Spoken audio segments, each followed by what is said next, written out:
विरासतों के शहर जयपुर की ऐतिहासिक धरोहरों में शुमार है ताल कटोरा।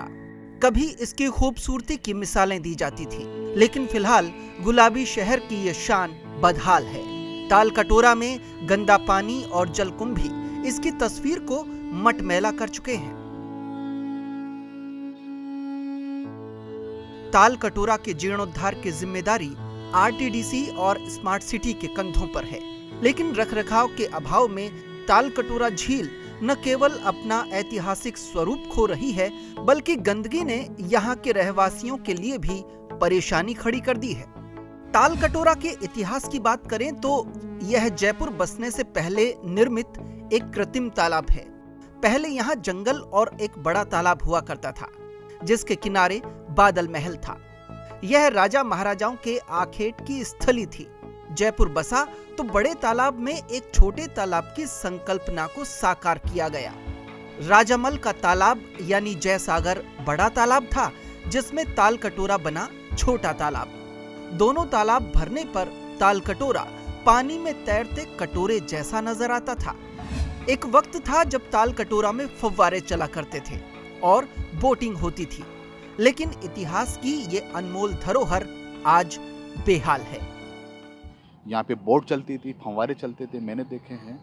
और कभी कभी दरबार महाराजा भवानी सिंह जी महाराज यहाँ पे बादल महल में आके इसका आनंद भी लेते थे। पदम कुंड से निकलता हुआ 12 मोरियों से होता हुआ ब्रह्मपुरी के पानी के साथ मेल करता हुआ माधव विलास के नुक्कड़ पे होता हुआ वो ताल कटोरे में जाता था। वो पानी भी 2 भागों में फटता था, एक पानी मानसागर झील में जाता था और एक पानी ताल कटोरे में जाता था। छोटी चौपड़ से जो भी ढाल या पुरानी बस्ती से जो भी आप नदी एरिया जो है बालानंद जी की मोरी से जो निकलता है, उससे जो भी पानी आता था उस ताल कटोरे में आता था। उस समय के लिए इसको जयपुर की जलदाय व्यवस्था के लिए काम में लिया गया था, लेकिन अक्सर ये मेले त्योहारों के रूप में ज़्यादा काम में आता था, क्योंकि पेयजल की कोई विशेष समस्या नहीं थी हमारे जयपुर के अंदर। स्थानीय लोगों का कहना है कि जलकुंभी की वजह से ताल कटोरे में गंदगी और मच्छरों की भरमार है, जिसके कारण कई तरह की बीमारियों का अंदेशा है। जलकुंभी की वजह से अभी इतने मच्छर हो गए, बहुत ज़्यादा मच्छर हो गए, और वो मच्छर ना तो कीटनाशक कोई दवाओं से मर रहे हैं ना और से मर रहे हैं। यहाँ के सारे जो निवासी हैं उससे काफ़ी परेशान हो रहे हैं मच्छरों से। अधिकतर कॉलोनी में हर आदमी के खुजली हो रखी है इस वजह से, और ये आश्वासन देते हैं साहब बजट पास हो गया, अब काम चालू हो जाएगा।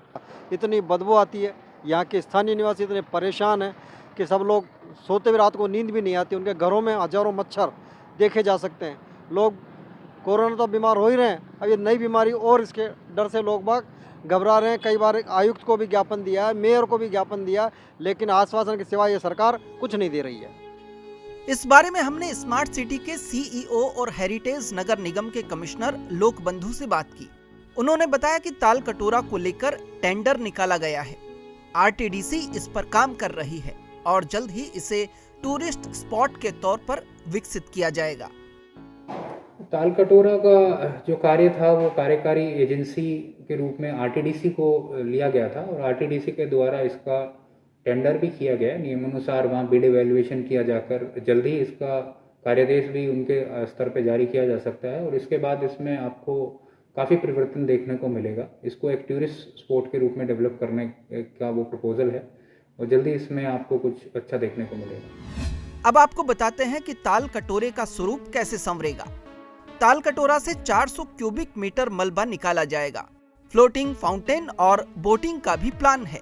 आइलैंड की खूबसूरती के लिए रेलिंग और बेंच लगाई जाएंगी। 3 तरफ से झील की ओर देखते 52 मकानों को एक रूप किया जाएगा। ताल कटोरा झील कुछ साल पहले सूख गई थी, जिसे गंदे पानी से भर दिया गया, लेकिन इसकी धरोहर वाली छवि को लौटाया नहीं जा सका। ऐसे में अब आरटीडीसी और स्मार्ट सिटी प्लान से क्या ताल कटोरा की शोभा लौट पाएगी?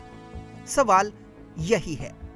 एटीवी भारत के लिए जयपुर से अंकुर जाखड़ की रिपोर्ट।